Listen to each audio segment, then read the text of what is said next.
நற்செய்தி வாசகம்.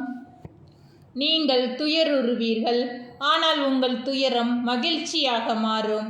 யோவான் எழுதிய தூய நற்செய்தியிலிருந்து வாசகம். அதிகாரம் 16, இறை வசனங்கள் 16 முதல் 20.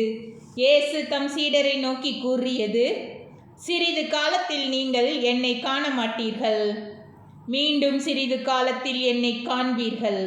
அப்போது அவருடைய சீடருள் சிலர், இன்னும் சிறிது காலத்தில் நீங்கள் என்னை காண மாட்டீர்கள், மீண்டும் சிறிது காலத்தில் என்னை காண்பீர்கள் என்றும், நான் தந்தையிடம் செல்கிறேன் என்றும் சொல்வதன் பொருள் என்ன என்று தங்களிடையே பேசிக்கொண்டனர். இந்த சிறிது காலம் என்பது என்ன? அவர் பேசுவது நமக்கு புரியவில்லையே என்றும் பேசிக்கொண்டனர். அவர்கள் தம்மிடம் கேள்வி கேட்க விரும்புவதை அறிந்த இயேசு அவர்களிடம் கூறியது: இன்னும் சிறிது காலத்தில் நீங்கள் என்னை காண மாட்டீர்கள், மீண்டும் சிறிது காலத்தில் என்னை காண்பீர்கள் என்று நான் சொன்னதை பற்றி உங்களிடையே சிந்தித்து கொண்டு இருக்கிறீர்கள்.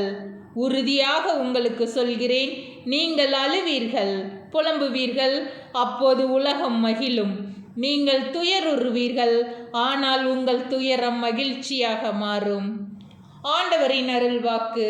கிறிஸ்துவே உமக்கு புகழ்.